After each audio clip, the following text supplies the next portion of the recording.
विवादा सुबह सुबह आपके सामने आते हैं। कोशिश ये रहती है कि आपको जम्मू कश्मीर की खबरों से बाखबर करें, न सिर्फ जम्मू कश्मीर की खबरों से बाखबर करके बल्कि लद्दाख और मुल्क की दीगर अहम तरीन सूरत हाल से आपको बाखबर करें। आलमी सतह पर क्या कुछ चल रहा है उस पर भी हमारी नज़र रहती है। और 10 बजे तक खबरों के सफ़र को लिए चलते हैं आपके साथ साथ और आपकी बात को हुकूमत तक पहुँचाते भी हैं। यानी 9:45 के बाद का जो 10 से 12 मिनट का वक्त होता है उसमें आपकी 8 से 10 कॉल्स को लेने की हम कोशिश करते हैं ताकि आपकी आवाज़, आपके मसाइल, आपके मुश्किलात हुकूमत की नज़र हो और हुकूमती इदारे आपकी आवाज़ को सुनते हुए आपके मुश्किलात का हल किसी न किसी तरीके से निकाले। आज खबरों का पिटारा खोलने से पहले आपको एक बार फिर याद दिलाते चले कि आप हमारे साथ कहां कहां पर ज्वाइन करेंगे। टीवी पर आप हमें देख ही रहे हैं, मुसलसल देख रहे हैं, पिछले कई सालों से देख रहे हैं, उसके लिए आपका बहुत बहुत शुक्रिया। लेकिन अब आप हमें देखेंगे फेसबुक के 2 ऑफिशियल पेज के साथ साथ ट्विटर, इंस्टाग्राम को और हमारी ऑफिशियल वेबसाइट www.gulistannews.in पर और यूट्यूब पर भी वक्फे वक्फे से हमारी सारी नशियात आपके सामने रहती है।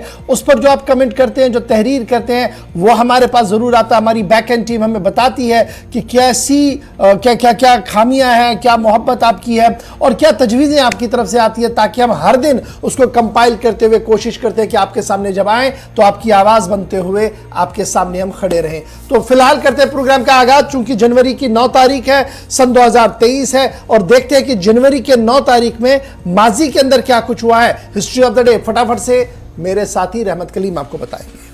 बहुत बहुत शुक्रिया। सलाम जी के देखने वाले तमाम नाजरीन को रहमत कलीम का सलाम पहुँचे। आज की तारीख 9 जनवरी तारीख़ी हवालों से काफ़ी अहम है और उसी अहम तारीख़ी हवालों को, झड़कों को आपके सामने रखने की कोशिश कर रहे हैं। आज की तारीख 9 जनवरी को साल था 1718 जब फ्रांस ने स्पेन के खिलाफ ऐलान जंग कर दिया था। 1811 में आज ही का दिन था जब दुनिया में पहली बार ख़वातीन के गोल्फ टूर्नामेंट का इनेकाद किया गया। 1873 में आज ही की तारीख थी यानी 9 जनवरी जब यूरोपीय हुक्मरान नेपोलियन बोनापार्ट स्वयं की मौत वाक़ हुई। और 1941 में आज ही का दिन था जब यूरोपीय मुल्क रोमानिया की राजधानी बुखारेस्ट में 6000 यहूदियों का कत्ल कर दिया गया था। 2002 में आज ही की तारीख थी जब माइकल जैक्सन को American artist of the century से नवाजा गया। और 1945 में आज ही की तारीख हिंदुस्तान के आज़ादी पसंद और सियासतदान सर छोटू राम का आज ही के दिन इंतकाल हुआ था। और 1915 में आज ही का दिन था जब महात्मा गांधी जनूबी अफ्रीका से भारत वापस लौटे थे। 2005 में आज ही की तारीख थी जब महमूद अब्बास फलस्तीन के सदर मुंतखब हुए थे। तारीख से आगे बढ़ेंगे और अब बाज़ाब्ता तौर पर उस सिलसिले को शुरू करेंगे जिस सिलसिले का आपको बेसब्री से इंतजार है और वो है खबरों का सिलसिला। खबरों का सिलसिला शुरू करते हैं राजौरी से। और सुबह जम्मू में जिस तरह की सूरत हाल 1 जनवरी यानी नए साल के बाद पैदा हुई, डांगरी से जो जानकार खबर मिली और दर्दनाक खबर मिली, उसके बाद से जो सूरत हाल है उसमें सिक्योरिटी इंतजामिया पर जो सवालात उठे थे उसके बाद सिक्योरिटी इंतजामिया काफ़ी मुतहरिक नजर आ रही है। और अब खबर यह है कि देर रात तक के बाज़ाब्ता तौर पर न सिर्फ ये कि सर्च ऑपरेशन चल रहे हैं बल्कि सिक्योरिटी अलर्ट पर रखा गया है। ताज़ा तरीन अपडेट ये मिल रहे हैं कि नए बंकर बनाए गए हैं सरहदी इलाकों में और साथ ही साथ यौम जमहूरिया चूंकि बहुत ही करीब है और उसका भी ख्याल रखते हुए जो तैयारियां हैं वो तैयारियां चल रही है और सिक्योरिटी को सख्त कर दिया गया है। तो डांगरी वाक़े के बाद राजौरी में सिक्योरिटी अलर्ट पर रखा गया है और बीएसएफ को असर नौ एक बार फिर से जदीद आलात से लैस करने की कोशिश की गई है। कई मकामात पर नई बंकर बनाने की खबर मिली है, नई बंकर की तामीर की खबर है और रात भर गाड़ियों समेत इलाकों में भी तलाशी कार्रवाई चल रही है। हाई अलर्ट पर पूरा खित्ता यूनियन टेरिटरी को कर दिया गया है। यौम जमहूरिया की तकरीब है, लेकिन उससे पहले जब आप राजौरी वाले इंसिडेंट को देखते हैं तो ये सरहदी वाली पट्टी जो राजौरी पुंछ का इलाका है, यहाँ पर सिक्योरिटी के मजीद दस्ते तैनात कर दिए गए हैं। रात भर सिक्योरिटी अलर्ट रहती है और कल ही हमने देखा कि किस तरीके से बारूदी मवाद को भी ज़ाया कर दिया बम डिस्पोजेबल स्क्वाड ने। और जब उन्हें इतला मिली कि किस तरीके से वहाँ पर वो हथियार रखा गया था, जमशीद मलिक ने रात देर गए पूरी सूरत हाल का जायजा लिया और शहर के बाहर कैसे सिक्योरिटी बंदोबस्त किए गए हैं एक रिपोर्ट उनकी है। फटाफट से पहले जरा उस पर एक नजर डालते हैं और उसके बाद खबरों के सफर को बढ़ाते हैं आगे। 1 जनवरी को हुए हमले के बाद राजौरी के चप्पे चप्पे में सिक्योरिटी काफी कड़ी कर दी गई है, क्योंकि लगातार मुश्तबा अफराद के देखे जाने की खबरें राजौरी के गिरद और नवाज से सामने आ रही हैं। इस वक्त हम बेला पुल पे खड़े हैं, जहां हमको आपको दिखाएंगे कि जम्मू कश्मीर पुलिस के साथ साथ सीआरपीएफ के एहलकार गाड़ी आने जाने वाली गाड़ियों की चेकिंग के साथ साथ लोगों के शिनाख्ती कार्ड भी चेक कर रहे हैं। और कई अरसे बाद दोबारा देखा गया कि राजौरी के अंदर जो भी गाड़ी गुजरती है उस गाड़ी का नंबर भी इंटर किया जाता है। आज से 10 से 15 साल पहले इस तरह के मंजर देखे जाते थे, जहां आने जाने वाली गाड़ियों की चेकिंग के साथ उनके नंबर नोट किए जाते थे। और दोबारा वैसे ही मंजर राजौरी के अंदर नजर आने लगे हैं, क्योंकि राजौरी के ढांगरी इलाके में 1 जनवरी को एक हमला होता है, जिस हमले में 7 लोग इस वक्त तक अपनी जानें गंवा बैठे हैं। उसके बाद देर शाम को राजौरी के बुद्दल इलाके में एक आईडी निस्ब की गई थी, जिसको बाद में नकारा कर दिया गया। उसके साथ राजौरी की जम्मू पुंछ हाईवे पर राजौरी के राजल के पास एक खातून की तरफ से कुछ मुश्तबा अफराद के देखे जाने की खबर सामने आई, जिसके बाद वहां भी बड़े पैमाने पर सर्च ऑपरेशन चलाया गया है। यह है राजौरी का मंजर, राजौरी के बेला पुल के पास, जो बिल्कुल पुराने शहर को नए शहर के साथ जोड़ता है। और यहाँ के आपको ये मंजर देख सकते होंगे, यहाँ जम्मू कश्मीर पुलिस के एहलकारों के साथ साथ सीआरपीएफ के एहलकार भी तैनात किए गए हैं, क्योंकि राजौरी के मुख्तलिफ इलाकों से मुश्तबा अफराद के देखे जाने की खबरों के बाद राजौरी के अंदर सिक्योरिटी काफ़ी कड़ी कर दी गई है। चाहे राजौरी के अंदर आने वाले रास्ते हो या बाहर जाने वाले रास्ते हो, इनमें सिक्योरिटी काफ़ी कड़ी कर दी गई है। और आने जाने वाली गाड़ियों की चेकिंग के साथ लोगों के शिनाख्ती कार्ड भी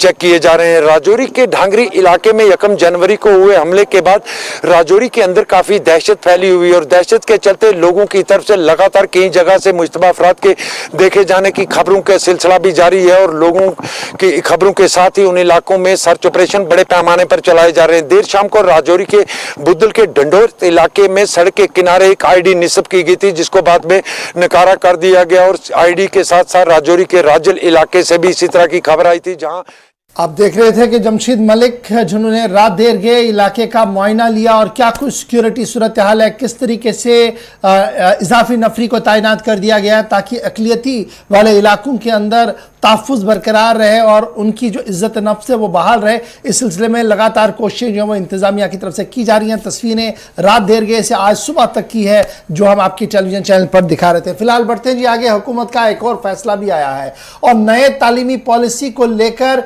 एक और काम किया जा रहा है, क्योंकि नई तालीमी पॉलिसी का इतलाक पूरे यूनियन टेरिटरी जम्मू कश्मीर के अंदर हो चुका है और अब इसमें एक और कदम आगे बढ़ाया गया है। नई तालीमी पॉलिसी के निफाज के साथ ही अब यह फैसला लिया गया है कि स्कूल क्लस्टरों को बनाया जाएगा across union territory Jammu Kashmir के, ताकि एक बेहतर रिसोर्स जनरेट किया जा सके, शेयरिंग उसकी हो सके। और ये जो इनिशिएटिव लिया गया है, इससे माना जा रहा है कि एकेडमिक इम्प्रूवमेंट भी होगी और जो हमारे रिसोर्सेज हैं वो मजीद जनरेट करने में मदद मिलेगी। नई तालीमी पॉलिसी के इतलाक के साथ ही इस बात की भी वजाहत कर दी गई है कि स्कूलों को अब अगर इस माली साल से आगे अपग्रेड करना हो, यानी प्राइमरी से मिडल, मिडल से हाई, हाई से हायर सेकेंडरी करना हो, तो उसके लिए सरकार ने एक इंडेक्स तैयार किया है जिसे परफॉर्मेंस इंडेक्स का नाम दिया गया है। और कहा गया कि अब जितनी भी अपग्रेडेशन ऑफ स्कूल्स होंगी, schools to be upgraded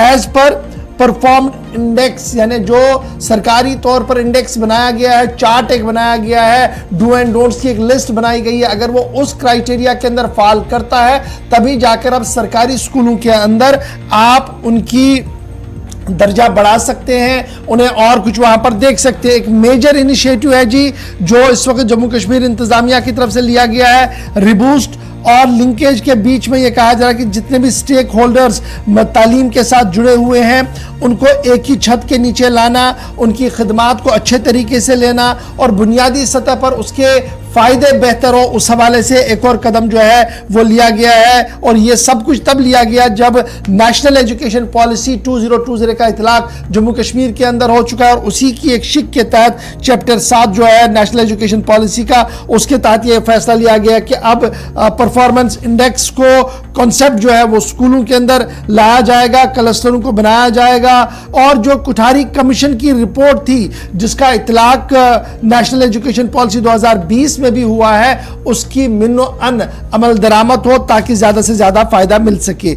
school complex जो ऑर्गेनाइज ये ग्रुप एलिमेंट्री स्कूल्स हैं, हाई स्कूल्स हैं, ट्रेनिंग स्कूल्स हैं, टेक्निकल स्कूल्स हैं या दीगर स्कूल्स हैं, इन्हीं का एक क्लस्टर बनाया जाएगा ताकि रिसोर्सेज सही तरीके से इस्तेमाल किए जा सके। लेकिन इसमें यह भी कहा गया कि जनाब इसमें जो हमने टूल्स रखे हैं वो क्या क्या है जी, इंफॉर्मेशन कम्युनिकेशन टेक्नोलॉजी ICT का कितना इस्तेमाल हो रहा है जी, वर्चुअल क्लासेस के लिए क्या कुछ काम किया गया है, एजुकेट रिसोर्सेज और शेयर जो है हमारे पास वो क्या है, library, science laboratory, skill laboratory, play grounds, sports equipments और दीगर चीज़ें इस कॉम्प्लेक्स के अंदर कितनी है, यानी एक स्कूल के अंदर क्या ये सारी चीज़ें हैं नहीं है, ये सारी चीज़ें पैरामीटर जो है वो फ्रेम अप किए गए हैं सरकार की तरफ से। मजीद ये जो एजुकेशन पॉलिसी का चैप्टर 7 का इंक्लूजन किया जा रहा है जिसमें कहा जा रहा है कि हम जी क्लस्टर्स बनाएंगे, ये है क्या? मजीद इस खबर को समझने के लिए सीधे चलेंगे श्रीनगर, जहां से हमारे साथ हमारे सीनियर साथी हिलाल हांजुरी भी ज्वाइन कर चुके हैं। हिलाल, अपडेट कीजिएगा। हुकूमत हर दिन एक नए कदम के साथ आगे बढ़ने की कोशिश कर रही है और अब खबर यह है कि तालीम के शोबे में भी मजीद बेहतरी और मजीद शफाफियत और ट्रांसपेरेंसी को लाने के लिए इस तरीके के इकदाम उठाए जा रहे हैं। क्या कुछ खबर है आपके पास? बिल्कुल गौहर, अगर देखा जाए तो ये एक बड़ी पहल है जिसमें सस्ती और मयारी तालीम जो मुख्तलिफ स्टेक होल्डर्स के दरमियान जो ताल्लुकात या मजबूत रवाबित को यकीनी बनाने के लिए ये एक बड़ी पहल है जो नेशनल जो एजुकेशन पॉलिसी है 2020 की उसके दफात के मुताबिक जो है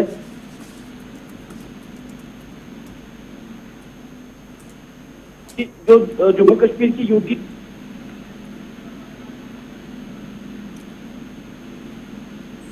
लाइव नहीं आ रहा है एजुकेशन है या इसमें सेकेंडरी सतह के या हाई स्कूल तालीमी इदारे हैं वहां पर इसकी बुनियादी दोबारा से कोशिश करेंगे कि हिलाल हांजुरी के साथ हमारा राब्ता हो सके और लगातार जो वॉइस ब्रेक आ रही है इसकी वजह से हम उनकी आवाज़ को नहीं सुन पा रहे हैं। लेकिन अभी की जो अहम और बड़ी खबर है वो यही है कि महकमा तालीम के अंदर भी मज़ीद इक़दाम उठाए जा रहे हैं और ये इक़दाम तब उठाए जा रहे हैं जब मुल्क के अंदर जिस तरीके से पहले ही एजुकेशन पॉलिसी 2020 का निफाज अमल में लाया गया था, मुख्तलिफ रियासतें अपने अपने तरीके से उस पर काम कर रही है और जम्मू कश्मीर एडमिनिस्ट्रेशन ने भी ये फैसला लिया है कि एक ही छत के नीचे तमाम तर मामलात को लाया जाए ताकि मजीद बेहतरी के साथ इसको आगे बढ़ाया जाए। हिलाल मेरे साथ दोबारा ज्वाइन कर चुके हैं। हिलाल, अपडेट कीजिएगा जल्दी से कि क्या कुछ इसमें बड़ी खबर है।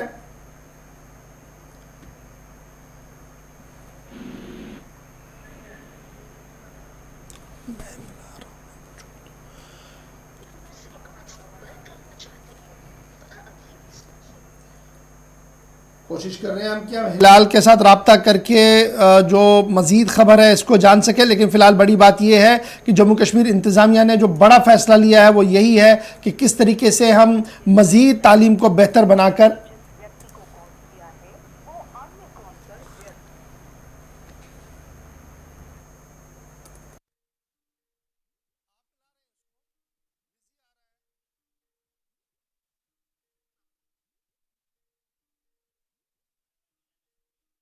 कि जम्मू कश्मीर में नई तालीमी हमारे साथ ज्वाइन कर चुके हैं। हिलाल, जरा अपडेट कीजिएगा क्या कुछ मजीद इसमें तालीमी पॉलिसी के हवाले से जो इतलाक हो रहा है, क्या कुछ खबर है इसमें?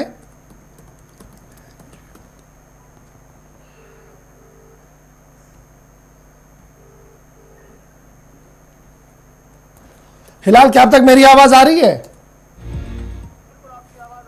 अपडेट कीजिएगा क्या कुछ तालीमी पॉलिसी के इतलाक के हवाले से है। जिस तरह से जम्मू कश्मीर के अंदर ये नेशनल पॉलिसी एजुकेशन पॉलिसी का बहुत बहुत शुक्रिया जी। चूंकि आवाज़ ब्रेक हो रही है इसलिए हम इस पर मज़ीद गुफ्तगू नहीं कर पाएंगे। कोशिश करूंगा कि शाम को इस पर मज़ीद बात कर सके 5 के 5 में। फ़िलहाल बढ़ते हैं जी आगे। बात ज़रा मौसम के मिजाज की भी करते हैं और मौसम का मिजाज बदला सा इंटायर जम्मू कश्मीर के अंदर है, बल्कि पूरे नॉर्थ इंडिया का मौसम का मिजाज आज पूरे दिन बदला हुआ है। इस बीच खबर यह है कि हल्की से दरमियाना दर्जे की बर्फबारी जो है वो बालाई इलाकों के अंदर हुई है। 8 से 13 तारीख तक मरहलावार तरीके से 2 पेशन गोइयां जो है वो कर दी गई हैं और उम्मीद ये लगाई जा रही है कि अब जम्मू कश्मीर के अंदर 12 और 13 तारीख को एक बार फिर महकमे मौसमियात की पेशन गोई के मुताबिक बर्फबारी हो सकती है। लेकिन कल जो रात देर गए से हम हल्की से दरमियाना दर्जे की बर्फबारी देख रहे थे, उसके बाद सूरत हाल ये है कि घना कोहरा आज एंटायर नॉर्थ इंडिया के अंदर आपको देखने को मिल सकता है। और ये घने कोहरे की वजह से जहां कल भी हमने देखा कि जम्मू के अंदर जो फ्लाइट शेड्यूल था वो काफ़ी मुतासिर रहा, तकरीबन 3 से 4 परवाजें जो हैं वो डिले हुई हैं और दर्जन भर गाड़ियां जो हैं ट्रेन पैसेंजर ट्रेन जो हैं उनके आने में भी काफ़ी ताख़ीर जो है वो हुई है। ताहम उम्मीदें लगाई जा रही है कि आज बाद दोपहर के बाद जम्मू कश्मीर के मौसम में थोड़ी सी बेहतरी जो है वो दिख सकती है। 8 से 9 और 9 से 13 जनवरी को 2 मरहला में बर्फबारी की पेशन गोई कर दी गई है। कहीं हल्की हल्की और कहीं दरमियाना दर्जे की बर्फबारी होगी और कल जो बर्फबारी हुई है पहाड़ी इलाकों के अंदर, उसकी वजह से बालाई इलाकों के रास्ते जो हैं वहां पर फिसलन है और कई रास्ते जो हैं वो बंद कर दिए गए हैं। सूबाई और जिला इंतजामिया के मुश्तरका ऐलान के बाद तस्वीरें आप देख सकते हैं कि सुबह सुबह की गुलमर्ग की और कल पूरे दिन की गुलमर्ग की, जहां पर सयाह लुत्फानंदोज हो रहे थे। हल्की बर्फबारी 3 से 4 इंच या 5 इंच की बर्फबारी के बाद जिस तरीके से सयाह कोशिश कर रहे हैं कि इसका लुत्फ उठाया जाए और जो स्कीयर्स वहां पर ट्रेनिंग के लिए गए हैं, कोर्सेज के लिए गए हैं, वो अपने अंदाज से जो है वो लुत्फानंदोज होने की कोशिश। ये तस्वीर गुलमर्ग की है। टॉप पे वो आप दिखा रहे हैं कि किस तरीके से आहिस्ता आहिस्ता करके सब्ज, ये जो सब्ज सोना वहां दिख रहा था, अब वो सफ़ेद चादर वहां पर जो है वो मुकम्मल तौर पर पड़ चुकी है। नॉर्दर्न रेलवे के तर्जुमान के मुताबिक लगातार जो फॉगी मौसम है, जिस तरीके से धुंध इस वक्त है, उसमें नॉर्थ इंडिया के अंदर अभी तक 400 से ज़्यादा ट्रेनें जो है वो मुतासिर हुई हैं। 335 ट्रेनें लगभग डिले चल रही है। 80 से ज़्यादा ट्रेनों को कैंसिल करना पड़ा है। 31 ट्रेनें जो है वो डाइवर्ट कर दी गई हैं और 33 ट्रेनें जो है वो शॉर्ट टर्मिनल पर इस वक्त रोक दी गई हैं। ये सूरत हाल है और ये तस्वीरें दिल्ली समेत यूपी, पंजाब, हरियाणा, हिमाचल और साथ साथ उत्तर प्रदेश की आपके सामने रख रहे हैं, जहां पर सूरत हाल इस तरीके की बनी हुई है। इंटरनेशनल एयरपोर्ट दिल्ली के हवाई सफ़र करने वाले लोगों के लिए भी आज की खबर जो है वो बिल्कुल राहत भरी नहीं है। कल जिस तरीके से विजिबिलिटी काफ़ी कमज़ोर थी, आज भी विजिबिलिटी जो है वो तकरीबन 1.5 से 2 मीटर के दरमियान है, जिसकी वजह से सुबह अक्सर फ्लाइटें या तो डिले कर दी गई हैं या कैंसिल कर दी गई हैं और उसकी वजह से कियोस कन्फ्यूजन जो है वो दिल्ली के एयरपोर्ट पर भी साफ नज़र आ रहा था। वादी कश्मीर के एयरपोर्ट से ये खबर है कि अगर दिल्ली से परवाज ने टाइम पर उड़ान भरी तो श्रीनगर वो टाइम पर ही जो है वो लैंड भी हो सकती है, क्योंकि मतला अबरालूद ज़रूर है। धुंध का उतना ज़्यादा असर नहीं है कि विजिबिलिटी को क्रॉस कट किया जाए, लेकिन फिर भी तैयारियां जो है वो मुकम्मल की गई हैं। सीधे चलेंगे श्रीनगर, जहां से हमारे साथ इशफाक ज्वाइन करेंगे जी गुलमर्ग से। बहुत शुक्रिया इशफाक ज्वाइन करने के लिए। अपडेट कीजिएगा हल्की से दरमियाना दर्जे की बर्फबारी और बर्फबारी के बाद आज का दिन किस तरीके का है, क्योंकि महकमे मौसमियात की लगातार पेशन गोई जो है वो ये है कि आज से 13 तारीख तक हल्की से दरमियाना दर्जे की बर्फबारी भी हो सकती है और कई इलाकों के अंदर भारी बर्फबारी, यानी पहाड़ी इलाकों के अंदर बर्फबारी का इम्कान है। आप गुलमर्ग की वादियों के अंदर खड़े हैं, क्या कुछ सूरत हाल है? जी बिल्कुल तौर से अगर हम महकमा मौसमियात की बात करेंगे, महकमा मौसमियात ने पहले ही कहा था कि वादी के मैदानी इलाकों के साथ साथ जो बालाई इलाके हैं यहाँ पर हल्की बर्फबारी हो सकती है। लेकिन सयाती गुलमर्ग की अगर बात करें, जहाँ पर हम इस वक्त खड़े हैं, यहाँ पर दौरान शब जो है बर्फबारी हुई है और बर्फबारी के चलते यहाँ पर 2 इंच बर्फबारी जो है अभी रिकॉर्ड की गई है और इस वक्त भी हल्की हल्की बर्फबारी हो रही है और जो बाहर से सैयाह आ रहे हैं वो इस बर्फबारी का काफी लुत्फ ले रहे हैं। लेकिन लोगों को ये उम्मीद थी कि इस बार जो है अच्छी खासी बर्फबारी होगी और कहीं ना कहीं जो है उन्हें सर्दी से निजात मिलेगा। उस तरह की बर्फबारी तो नहीं हुई है, लेकिन अभी जो मौसम में एक बार फिर तब्दीली हुई है, अभी बर्फबारी जो है हो रही है और सैयाह भी जो है बर्फबारी का खूब कह रहे हैं। क्या महकमा मौसमियात की पेशनगोई के ऐन मुताबिक जिस तरह से हमने बर्फबारी देखी, इंतज़ामिया जो मकामी इंतज़ामिया है, क्या उनकी तैयारियां थी जिससे आम आवाम को आमतौर से हमने देखा है कि ऐसे सीज़न में जब भी बर्फबारी होती है उनकी रोज़मर्रा की ज़िंदगी मुतासिर हो जाती है? क्या इंतज़ामिया पहले से मुतारिक थी, पहले से तैयार थी? अवामी सतह पर क्या कुछ रद्द अमल सामने आया? देखिए रहमत जी, जिस तरह से अभी अगर हम सयाह टीम का गुलमर्ग की बात करें, यहाँ पर तो अभी सारा फोकस जो है वो सयाहों के ऊपर होता है, क्योंकि अगर बाहर से सयाह जो वारिद होते हैं तो वो गुलमर्ग की तरफ आते हैं, चाहे पहलगाम की तरफ जाते हैं, तो यहाँ की इंतजाम का फोकस पहले होता है कि वो नेशनल हाईवे जो नारगल से गुलमर्ग तक जा रहा है तो उस पर पहले फोकस होता है, उस रास्ते पे उनकी निगरानी होती है। वही अगर जहाँ पर अच्छी खासी बर्फबारी होती तो तब जाके यहाँ पर मकामी लोग जो दूर दराज इलाके हैं वहां पर सड़कों का क्या हाल होता है, जो हमने पिछले साल देखा था। अभी उस तरह की बर्फबारी यहाँ मैदानी इलाकों में नहीं हुई है, लेकिन इंतजाम में भी चंद रोज पहले जो है यहाँ पर एक मीटिंग ली है और सड़कों के हवाले से उन्हें जायजा मीटिंग लिखी है। जब बर्फबारी होती है तो बिजली, पानी और सड़कें जो है ये पूरी तरह से जो सुविधा है लोगों को फराहम की जानी चाहिए, लेकिन उस तरह की जो यहाँ पर जो पहल की जाती थे वो अभी हमें नजर नहीं आ रही है। जिस तरह से पिछले दिनों देखा गया था कि यहाँ पर बर्फबारी हुई तो इंतजाम में जो हरकत में आई, लेकिन अभी तक जो यहाँ पर अगर हम इस रास्ते की बात करें, अभी रास्ता तो खुला है लेकिन जिस तरह के इंतजाम करने थे उस तरह के इंतजाम जो है अभी नजर नहीं आ रहे। इशफाक, ये तो रास्ते की बात है, क्योंकि 2-2.5 इंच बर्फ पड़ती है वो तो ऑटोमेटिकली खुद ही पिघल जाती है जब गाड़ियों का चलने का सिलसिला बढ़ता है। लेकिन जब मैं गुलमर्ग की बात करूं और स्पेशली उस एरिया की बात करूं जो स्कीइंग जोन्स हैं हमारे, जहां पर हमारे स्कीयर जाते हैं और खिलाड़ी जाकर अपना खेल खेलते हैं वहां पर और तैयारियां भी हो रही हैं, तो उस बेल्ट में अभी तक कितनी बर्फ पड़ी है और कितना रश वहां पर देखने को मिल रहा है? क्योंकि हम देख रहे थे कि पिछले सालों के अंदर दिसंबर के महीने में ये सिलसिला चलता था आखिरी हफ्ते में, और ये एंड ऑफ द फरवरी तक भी रहता था। क्या उसी तरीके की गहमा गहमी, उसी तरीके का जोश आम लोगों और खिलाड़ियों के अंदर है, या बर्फ न पड़ने की वजह से मुश्किलों का भी जो है वहां पर देखने को मिल रहा है खिलाड़ियों को?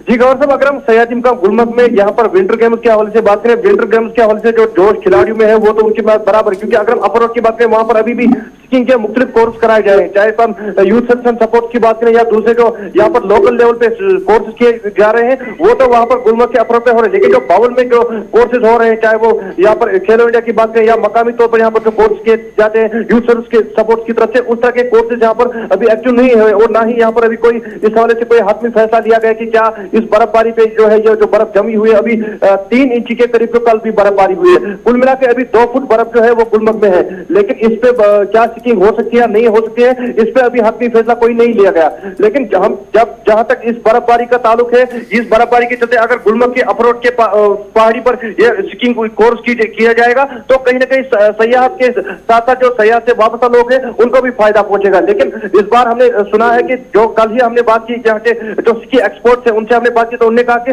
अगरचे सयाहती मुकाम गुलमर्ग इंटरनेशनल पे लेवल तक भी ये मशहूर है, लेकिन यहाँ के स्की स्लोप जो फिस यहाँ पर जो रेसिंग की जाती है उसमें अभी तक यहाँ के स्लोप जो है रिकॉग्नाइजर नहीं है।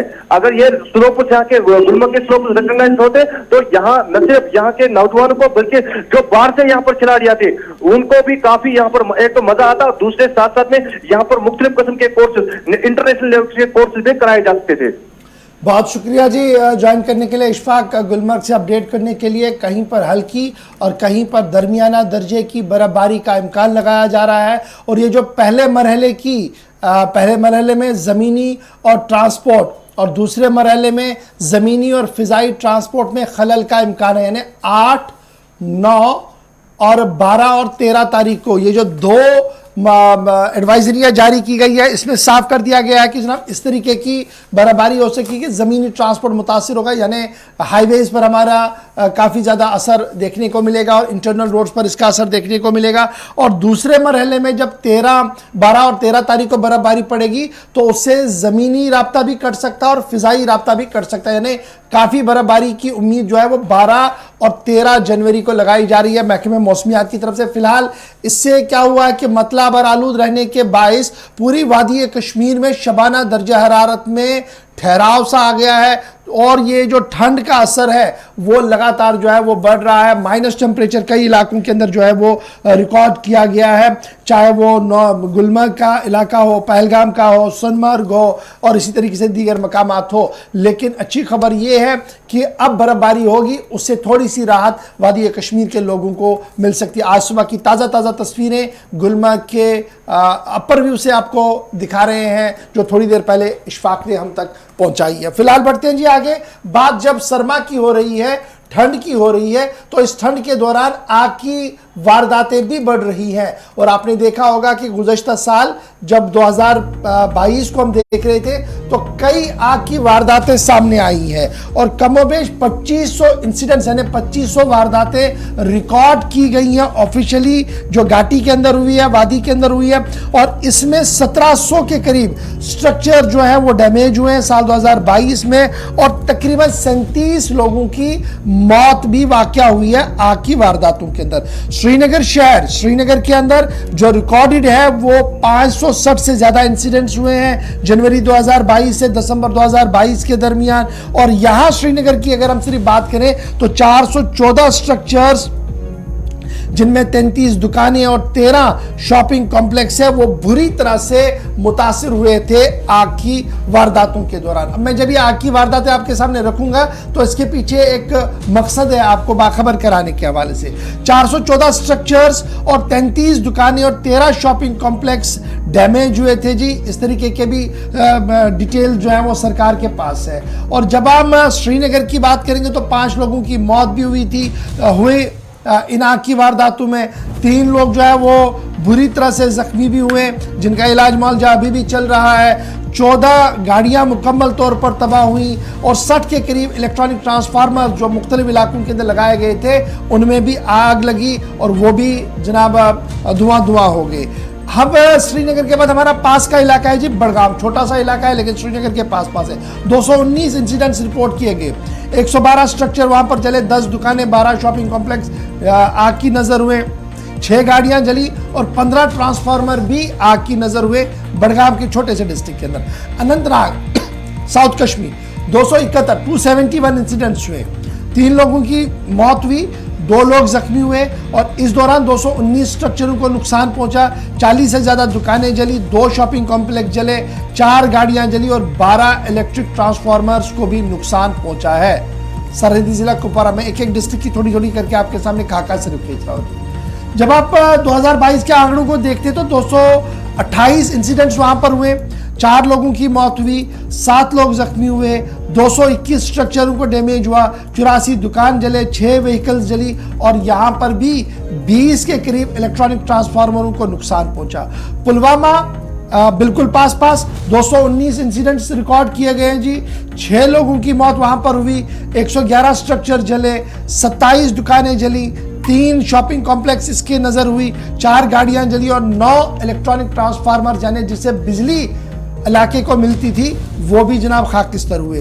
और इसी तरीके से शुपिया में 94 इंसिडेंट्स हुए हैं, कुलगाम में 145 इंसिडेंट हुए हैं, बांडीपोरा में 163 इंसिडेंट्स हुए हैं, लोगों की भी मौत हुई है। लेकिन जब आप एक्सपर्ट्स से बात करते हैं तो एक्सपर्ट्स का मानना है कि इनमें से अक्सर आग की वारदातें जो है वो अय्याम सर्दी शुरू होने के साथ साथ हुई है, यानी नवंबर दिसंबर के बीच में हुई है और कुछ चीजें जो है वो मिड ऑफ द ईयर 2023 में भी 22 में भी हुई है।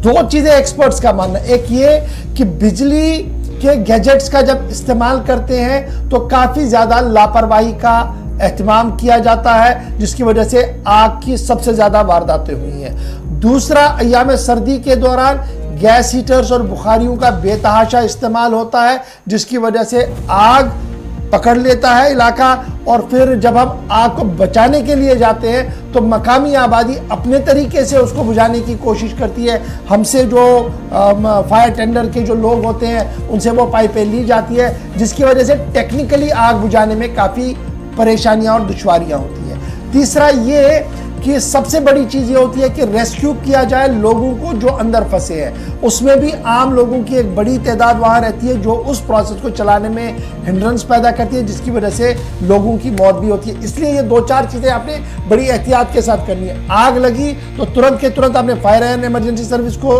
कॉल करना है, खुद घर से बाहर आना है और कोशिश करना है कि आसपास के जो घर है वहां से भी लोगों को पहले बाहर निकाला जाए ताकि जानी नुकसान ना हो। इलेक्ट्रिक ब्लैंकेट्स, इलेक्ट्रिक इक्विपमेंट्स का आप जब इस्तेमाल करें तो बड़ा जांच कर करें, देख कर करें और अगर छोटी सी भी आपको कहीं पर कोताही नजर आती है उसको पूरी से बेहतर ठीक करें ताकि इस तरीके के इंसिडेंट्स 2023 में देखने को ना मिले। अक्सर वारदातें जो गुज़श्ता 48 घंटों के दौरान या उससे पहले भी हमने देखी, सबसे बड़ी बात जो सामने आई, चाहे जम्मू सूबा हो, कश्मीर सूबा हो, कि किसी न किसी तरीके से बिजली का शॉर्ट सर्किट या फिर गैस बुखारी एक मेन रोल प्ले कर रही है इन आगों के पीछे। तो इसलिए एहतियात बहुत ज्यादा बरतिएगा, यह बड़ी अहम बात है।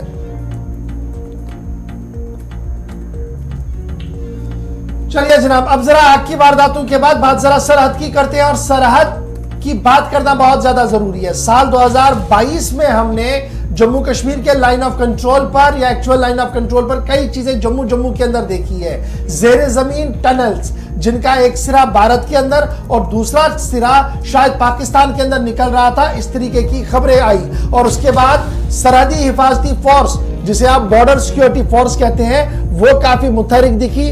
आर्मी इंटेलिजेंस काफी मुतहरिक दिखी। पुलिस ने अपने तरीके से अपने तंत्र को मजबूत किया। लेकिन अब की खबर जो है वो ये है कि बीएसएफ ड्रोन के जरिए से, रडार के जरिए से अब टनल्स पर नजर रखेगी। इंटरनेशनल बॉर्डर जम्मू के हवाले से बड़ी खबर कि बीएसएफ ने डिप्लॉय कर दिया है जी ड्रोन माउंटेड राडार्स, जो इस पूरे मामले को देखा करेंगी। और ये नए गैजेट जो यूज किए गए हैं, ये मेड इन इंडिया कॉन्सेप्ट का एक वो ख्वाब है जो पिछले कई सालों से देखा जा रहा था। इंडिजीनियस है, मेड इन इंडिया गैजेट है, और इससे ये देखने को मिलेगा कि ये जो टनलिंग का सिलसिला है, इससे बर वक्त पता लगेगा जी कि कहां पर क्या कुछ चल रहा है। बीएसएफ ने गुज़श्ता साल तकरीबन 5 अंडरग्राउंड टनल्स निकाली थी, जो तकरीबन 192 किलोमीटर की लंबी थी जम्मू फ्रंटियर के अंदर। और जम्मू फ्रंटियर की जब मैं बात करता हूं तो ये सीधे सीधे जो इंटरनेशनल बॉर्डर है भारत और पाकिस्तान के बीच में है। और ये पिछले 3 साल के दौरान लगातार इस तरीके की इंसिडेंट्स आई कि एक के बाद एक टनल जो है वो देखने को मिली है। और उस पर नजर रखने के लिए अब सरकारी तौर पर और बॉर्डर सिक्योरिटी फोर्स ने और मरकजी हुकूमत ने यह फैसला लिया है कि एंटी टनलिंग सर्विलेंस टीम जो बीएसएफ की है, वो रिमोट कंट्रोल के जरिए से, ड्रोन्स के जरिए से इन पूरे मामला पर नजर रखेगी। और फ्लाइंग राडार्स को पर भी गहरी नजर रखने की बात रखी जा रही है। ना एक राडारों पर भी नजर रखी जाएगी, ड्रोन पर भी नजर रखी जाएगी। मजीद जदीद आलात बीएसएफ को दे दिए गए हैं, जिन्हें तैनात कर दिया गया है जी इंटरनेशनल बॉर्डर जम्मू पर।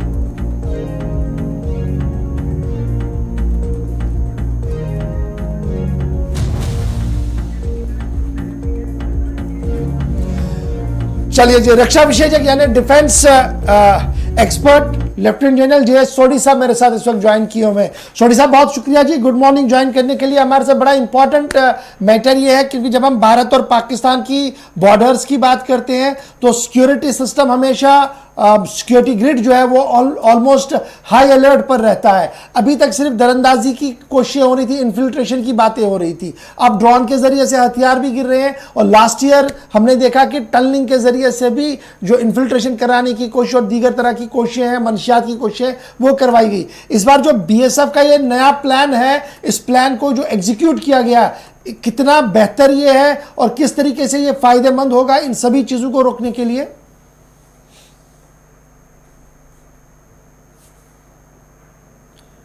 सोडी साहब, क्या अब तक मेरी आवाज आ रही है?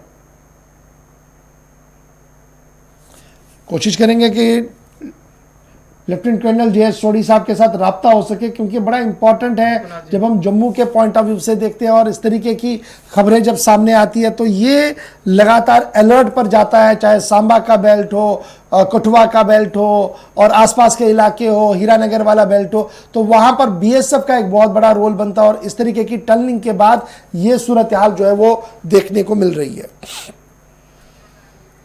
यार मैं एडलिप क्या करूँ?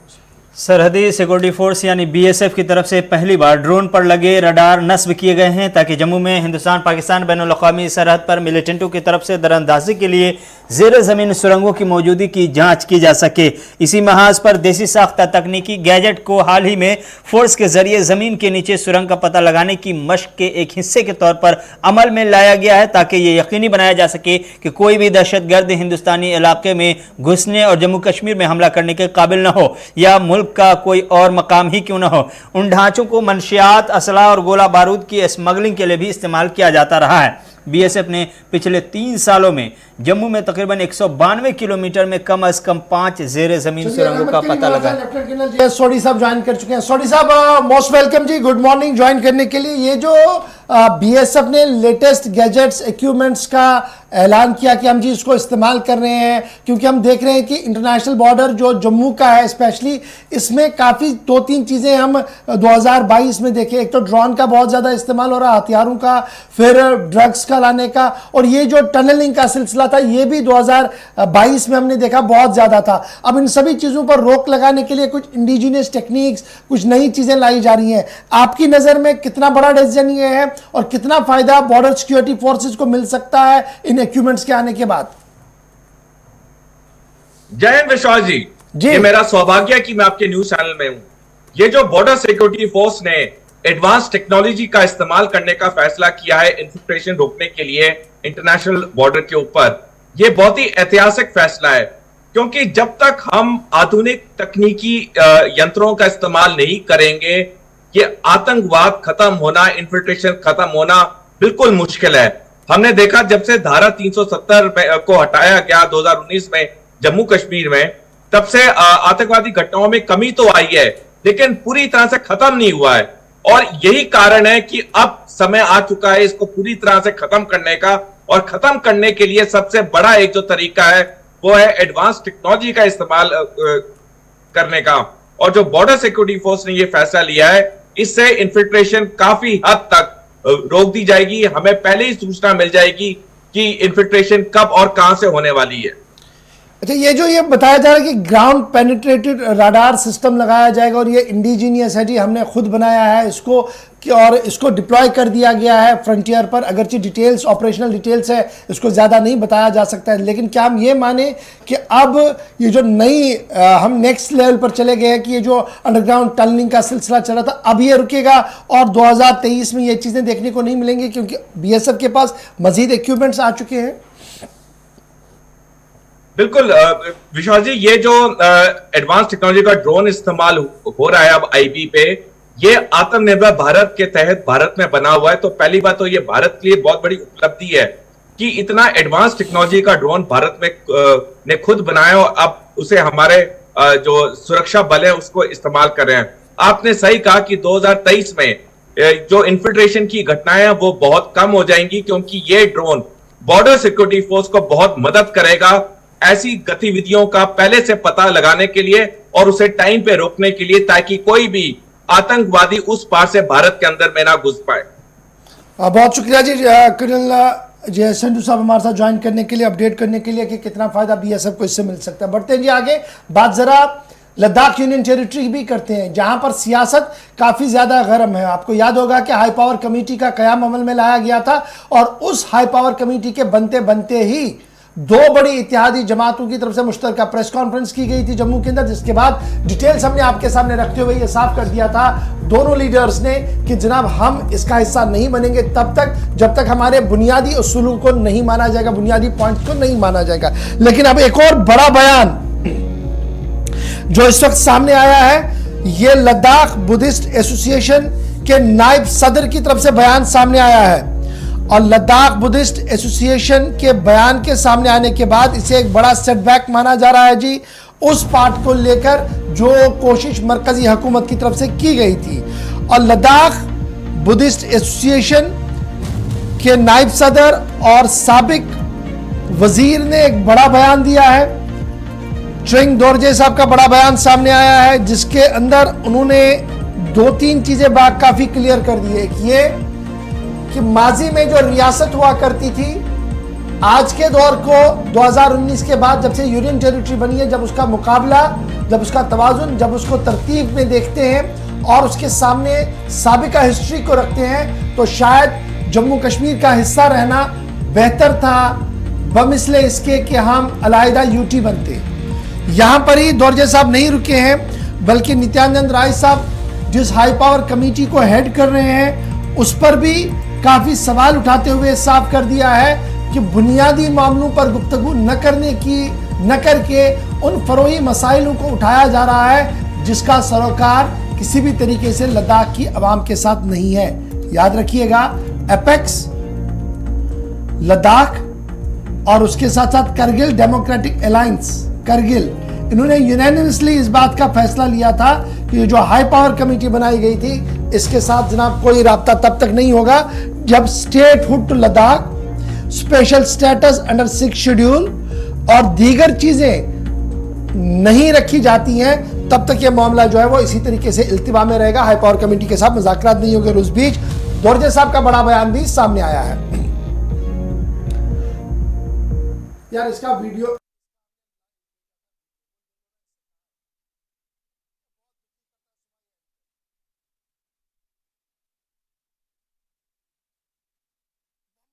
लद्दाख से हमारे साथ ज्वाइन कर चुके हैं। लद्दाख इसाक, बहुत शुक्रिया जी ज्वाइन करने के लिए।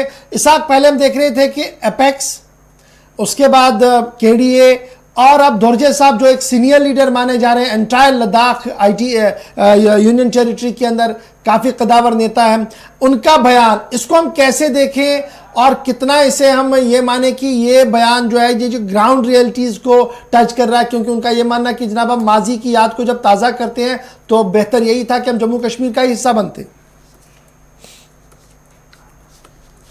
जी, आप जिस तरह से हाई पावर कमेटी की गठन मिनिस्ट्री ऑफ होम अफेयर्स ने दिया, उसके बाद से करगिल डेमोक्रेटिक अलायंस और लेह एपेक्स बॉडी की जानिब से उस मीटिंग में फिलहाल भाग लेने से उन्होंने सरासर इनकार किया। इसके बाद से लद्दाख के अंदर अब 2 वॉइसेस बन रहे हैं। एक तरफ से सेंट्रल गवर्नमेंट की तरफ से बनाए गए हाई पावर कमेटी को बहुत सारे जो लोग हैं वो वेलकम कर रहे हैं, लेकिन दूसरी जानिब जो मेजर स्टेक होल्डर्स हैं, जिसमें खासकर एपेक्स बॉडी और करगिल डेमोक्रेटिक अलायंस हैं, वो इस जो है हाई पावर कमेटी को तब तक मीटिंग में नहीं जाएंगे जब तक जो 4 पॉइंट एजेंडा है उसके ऊपर मीटिंग के लिए बुलाया ना जाए और जो बंदे हैं, जिन लोगों को उन्होंने रिकॉग्नाइज किया है, उनको रिकॉग्नाइज ना किया जाए। लेकिन दूसरी जानिब इस बीच जो खासकर वर्ड ऑफ वॉर कहे या जिस तरह से अलग अलग स्टेटमेंट्स अलग अलग लोगों का देखने को मिल रहा है। इससे पहले मेंबर ऑफ पार्लियामेंट लद्दाख का एक अहम स्टेटमेंट प्रेस स्टेटमेंट के जरिए उन्होंने देखने को मिला था कि ये एक वेलकम स्टेप है। कुछ जो लोग हैं वो इस बड़े स्टेप को और उन्होंने इसको हिस्टोरिक स्टेप करार दिया है गवर्नमेंट ऑफ इंडिया का। लेकिन इसके बाद जिस तरह से एक मीडिया बयान में दोरजे लखरू का बयान था कि इससे पहले जो माजी के हालात है, पहले के हालात है, वो बेहतर था। और आप लद्दाख में कहीं ना कहीं 2 अहम जो है वॉइस देखने को मिल रहा है। आज कुछ लोग को वेलकम कर रहे हैं और कुछ लोग वेलकम नहीं कर रहे हैं। लेकिन फिलहाल देखने वाली बात अहम ये होगी कि अब जो है जिस तरह से high power committee central government ने तश्कील दी है, क्या इसी कमेटी को स्टैंड बाय रखेंगे, स्टैंड रख के इसी कमेटी को बुलाया जाएगा या एक और जो है मौका यानी एपेक्स और केडीए को देगा कि उनके हिसाब से जो कमेटी बनाया जाए। लेकिन फिलहाल रूलिंग पार्टी के जितने भी लोग हैं वो सरासर इस कमेटी को वेलकम कर रहे हैं और हिस्टोरिक बता रहे हैं। और साथ साथ रिसेंटली जो ठीक से रिनपोचे हैं, जो कि काफी अहम रिलीजियस गुरु हैं, उन्होंने भी हाई पावर कमेटी को वेलकम किया है। लेकिन दूसरी जानिब करगिल डेमोक्रेटिक अलायंस और लेह एपेक्स बॉडी के जितने भी लोग हैं वो लोग अपने जो है पॉइंट पे स्टिक हैं। उनका कहना है कि जब तक लद्दाख को जो 4 पॉइंट एजेंडा हैं उसके ऊपर मीटिंग के लिए यूनियन गवर्नमेंट ना बुलाया जाए तब तक मीटिंग में शिरकत नहीं कर रहे हैं। जी इसाक, ये बताइएगा, ये जो दोरजे साहब का स्टेटमेंट है ये काफी इंपॉर्टेंट स्टेटमेंट माना जा रहा है, क्योंकि दोरजे साहब ने जिस तरीके से ये बात कही है कि जनाब मरकजी हुकूमत शायद लद्दाख की आवाम को बेवकूफ़ बनाना चाह रही है और यही वजह कि 1 साल से कभी हाँ कभी ना के बीच आगे बढ़े, कभी पीछे चले। लेकिन अब जिस तरीके से हाई पावर कमेटी बनाई गई इसमें वो मामले ही नहीं है, वो मसला ही नहीं है जिसको लेकर हम पिछले 1 साल से लड़ रहे हैं। और दूसरा ये कि कश्मीर को लेकर जिस तरीके का उनका स्टेटमेंट आया है, इसका रेस्पॉन्स लेह के अंदर कैसा है? चलिए करगिल की बात को मैं समझ सकता हूँ, उनकी एक अलहदा बात वहाँ पर, लेकिन लेह के सेंटिमेंट्स और लेह की पूरी पार्टी पॉलिटिक्स अलग है और एलबीए के एज ए सीनियर लीडर के तौर पर इनका स्टेटमेंट आना। जी, ये स्टेटमेंट कल रात देर गए जो है आया है और लद्दाख में ये स्टेटमेंट काफी रात देर गए मुख्तलिफ सोशल मीडिया प्लेटफॉर्म पे वो हो रहे हैं। सर्कुलेट हो रहे हैं। और खासकर अगर हम रूलिंग पार्टी की बात करें और जो बहुत सारे लोग को इस स्टेटमेंट के बाद अपने रिजल्टमेंट दिखा रहे हैं यकीनन, लेकिन दूसरी जानिब जिस तरह से एपेक्स बॉडी के मानने वाले जो लोग हैं उनका कहना है कि जनरली जो लद्दाख के इश्यूज के हिसाब से, जिस तरह से लद्दाख में जो डिमांड रखा गया है एपेक्स ने, उस हिसाब से उनका कहना है कि वो लोग अपने डिमांड पे स्टिक हैं। जी चलिए, फिलहाल ये भी देखने वाली बात अहम जी कैरी कीजिएगा। जी फिलहाल ये भी देखने वाली बात अहम है कि अब क्योंकि आज का दिन काफी अहम है, आज दिन में देखने वाली बात अहम होगी कि मुख्तलिफ जो लोग हैं, लोगों की तरफ से लगलूब साहब की स्टेटमेंट के ऊपर रिएक्शंस आ सकते हैं। ये इसका इंतजार हम कर रहे हैं। जी चलिए, आप नजर रखिए, जरूर आपके साथ दिन में राब्ता करेंगे। देखेंगे कि लद्दाख जो इंतहाई ठंड में इस वक्त है, माइनस टेम्परेचर चल रहा है, -25, -18, -20 तक है, लेकिन इस बीच सियासत काफ़ी ज़्यादा गर्म है और बयानबाजियों ने इस माहौल को मज़ीद गर्म किया है। उस वक्त जब मरकज़ की तरफ से हाई पावर कमेटी का तो क़याम अमल में लाया गया, लेकिन हाई पावर कमेटी के साथ मुज़ाकरात से पहले ही मुज़ाकरात तातुल का शिकार हो गए हैं। तस्वीरें आपके सामने हैं। फिलहाल बढ़ते हैं जी आगे, बात जरा करते हैं एक और अहम और बड़े मामले की, और ये वो मामला है जिसने हुकूमत को माजी में 2 हिस्सों में तकसीम कर दिया था। जम्मू वर्सेस कश्मीर हुआ था। मामला कठुआ असमत रेजी और कत्ल का मामला है, जिसमें ऑलरेडी कुछ लोगों को सजाएं मिली, लेकिन अभी भी जम्मू कश्मीर इंतजामिया लड़ रही थी एक आदमी को लेकर कि जनाब इसने जो दस्तावेजात दिए हैं, ये जो बातें कह रहा है, ये गलत है, और उनकी दलील को, उनके दावे को सही साबित माना है सुप्रीम कोर्ट ने। और एक बड़ा झटका लगा है जी शुभम संग्राल को। कठुआ असमत रेजी और कत्ल मामले में शुभम संग्राल को बड़ा झटका लगा जब सुप्रीम कोर्ट ने जम्मू कश्मीर इंतजामिया की तरफ से दायर किए गए तमाम तर बयानों को सही साबित माना, सही माना, और उसके बाद शुभम संग्राल को अतफाल में नहीं बल्कि इसे बाज़ाब्ता तौर पर अडल्ट माना। यानी ये जनाब उस कैटेगरी में नहीं आएगा जिस कैटेगरी को लेकर ये पिछले कई सालों से लड़ता आ रहा था कि उन्हें कोई राहत मिले। सेंसेशनल गैंग रेप हुआ था, मर्डर हुआ था जी, 8 साल लड़की थी कठुआ के अंदर, सन 2018 था। पीपल्स डेमोक्रेटिक पार्टी और बीजेपी की हुकूमत थी। लड़ाई इस तक कदर बढ़ गई कि जम्मू वर्सेस श्रीनगर तक हो गया था। बयानबाजियां चल रही थी, पार्टी लीडर्स अलग अलग हो गए थे, कुछ नए संगठन भी बने थे, कुछ लोग कठुआ के हक में और कुछ लोग उस लड़की के हक में बोलना शुरू भी कर चुके थे।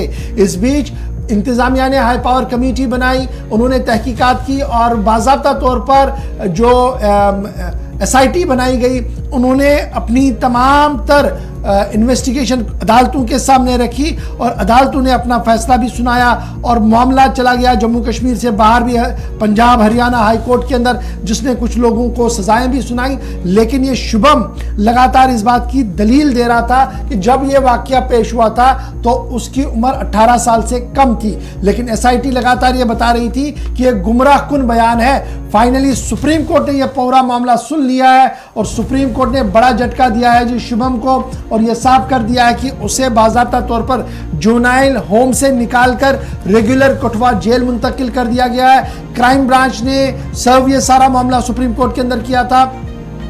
22 नवंबर को बाज़ाब्ता तौर पर डिक्लेयर किया गया सुप्रीम कोर्ट की तरफ से कि शुभम संग्राल जो है ये नाबालिग नहीं बल्कि बालिग है। और अब इस केस की समाअत 26 जनवरी को दोबारा होगी और ये केस की समाअत सुप्रीम कोर्ट के उसी ऑर्डर के तहत होगी जिसमें कहा गया था कि पंजाब हरियाणा हाई कोर्ट इसकी समाअत करेगा। तो फिलहाल एक बड़ा झटका और सही चीज़ें सामने आना शुरू हो गई हैं। 11 जनवरी की रिपोर्ट जो SIT की तरफ से बनाई गई थी कि किस तरीके से दवाइयों का इस्तेमाल किया गया, किस तरीके से उस नाबालिग बच्ची के साथ असमत रेजी, उसके बाद उसका मर्डर करके इस केस को गुमराह करने की कोशिश की गई। फाइनली SIT ने कुछ लोगों के खिलाफ हाथ डाला था, गिरफ्तारियां हुई थी। शुभम अभी बाहर था, उस पर भी अब मुकदमा बाज़ाब्ता तौर पर चलेगा जी अदालत के अंदर। ऑलरेडी जुवेनाइल होम के अंदर वो कैद थे, अब उन्हें कठुआ जेल मुंतकिल कर दिया गया है।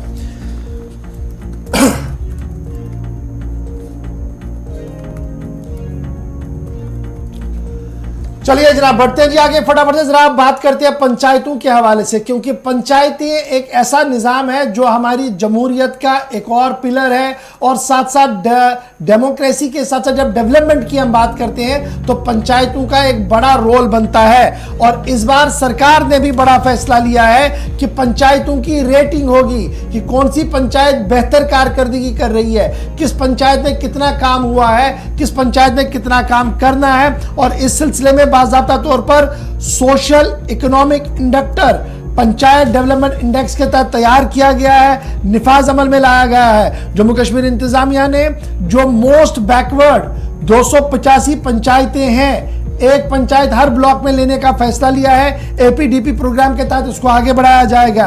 Aspirational panchayat development programme APDP का डैशबोर्ड भी तैयार किया गया है और आईटी डिपार्टमेंट की तरफ से लगातार उसे अपडेट भी किया जाएगा।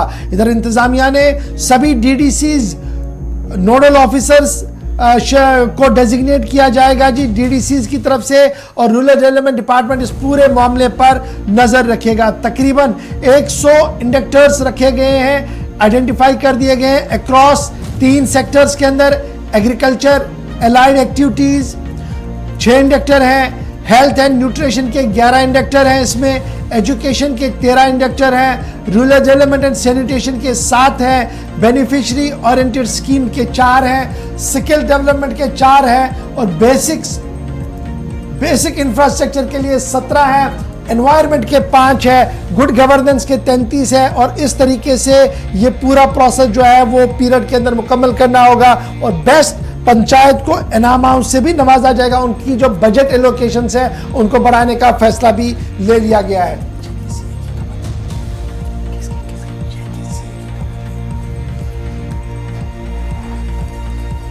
पंचायतों का हिसाब किताब बाज़ाब्ता तौर पर होगा और इसके लिए इंतजामिया और सरकार ने कमर कस ली है। अब पंचायतों को अपना रोल दिखाना होगा, अपनी तरक्याती मंसूबों को आज से गौर करके उस पर काम करना होगा, चूँकि सरकार की तरफ से मुराद चाहिए और सरकार में अच्छा रैंक चाहिए सरकार के इंडेक्स में, तो फिर आपको बेहतरीन कारकर्दगी करनी ही होगी। बढ़ेंगे आगे और पंचायत से निकलकर जरा स्पोर्ट्स के हवाले से बात करेंगे और खेल की दुनिया में लिए चलेंगे। आपको बताएंगे जम्मू कश्मीर में क्रिकेट एसोसिएशन की जानिब से एक बड़ा फैसला लिया गया है, और बड़ा फैसला जम्मू क्रिकेट एसोसिएशन की जानिब से यह लिया गया है कि जो खिलाड़ी हैं जम्मू कश्मीर में उनके रजिस्ट्रेशन के हवाले से गाइडलाइन बाज़ाब्ता तौर पर जारी कर दी गई है। गाइडलाइन जारी करते हुए बाज़ाब्ता तौर पर खिलाड़ियों को दावत दी गई है कि वो अपना रजिस्ट्रेशन करा सकते हैं। साथ ही साथ रणजी ट्रॉफी का जो स्क्वाड है उसमें 2 तब्दीली की गई है, 2 चेंजिंग की गई है। अभिनव पुरी और ऑलराउंडर अब्दुल समद के हवाले से खबर है कि ये दोनों टीम में शामिल हैं। एक खबर यह भी है कि T20 जो वुमेन्स का लीग होता है उसके प्लेयर का ऑक्शन यानी बोली फरवरी के महीने में किसी भी दिन शुरू हो सकती है। ये JKCA की जानिब से बाज़ाब्ता तौर पर ऐलान किया गया है। तो आपको बता दें कि रणजी ट्रॉफी के हवाले से बताया गया है कि इसमें मोहम्मद ताहिर को बाहर कर दिया गया है 1 मैच के बाद, और JK रणजी ट्रॉफी की टीम के हवाले से बताया जा रहा है कि जो मुजाहरा किया गया है, जो कारकर्दगी है वो काबिल इत्मीनान है और उस पर खुशी और इत्मीनान का इजहार करती हुई इंतजामिया नजर आ रही है।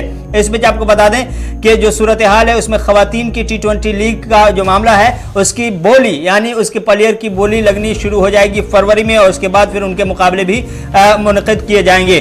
तो JKCA ने ओपनर सूर्यांश रैना को ड्रॉप कर दिया है, पेसर मोहम्मद ताहिर को भी ड्रॉप किया है, ये दोनों बाहर हुए हैं, और साथ ही साथ अभिनव पुरी और अब्दुल समद ये टीम में वापस आए हैं। ये आपको बता दें ये तो जनाब हो गया ना हमारा क्रिकेट एसोसिएशन के, लेकिन BCCI की भी एक अच्छी खबर ये है कि खवातीन के लिए बाज़ाब्ता तौर पर अब IPL इंडियन प्रीमियम लीग की टीमों को चुना जाएगा, और board of control for cricket in India BCCI के हवाले से जो इतलात सामने आई है उसके लिए मॉडलिटीज़ को ऑलरेडी अनाउंस कर दिया गया है। रजिस्ट्रेशन फॉर इंडियन प्लेयर्स जो है खवातीन जो है वो T20 के लिए जो है वो कर सकती है, और इस सिलसिले में प्रोसेस जो है वो बहुत जल्द शुरू भी किया जा सकता है। T20 लीग खवातीन का जो है इसमें ऑक्शन जैसे आपने खुद ही कहा कि फरवरी के महीने में जो है वो शुरू होगा 2023 में, और इस सिलसिले में तमाम तर तैयारियां जो है वो BCCI और दीगर लोगों की तरफ से ऑलरेडी मुकम्मल कर दी गई है। ये खेल की दुनिया से खबर थी। वक्त हो गया जी 9:32 का, एक छोटा सा ब्रेक लेते हैं। ब्रेक के उस पार आपको बताएंगे कि G20 इजलास के हवाले से क्या कुछ चल रहा है, आज कहां पर है, जम्मू कश्मीर क्या कुछ तैयारी कर रहा है, और फिर दिल्ली से भी एक अच्छी खबर है कि डिजिटल इंडिया के हवाले से क्या कुछ किया जा रहा है, और फॉर्मर नहीं बल्कि मौजूदा पुलिस अफसर चुनाव लड़ना चाहते हैं। ये कौन अफसर है बताएंगे छोटे से ब्रेक के बाद।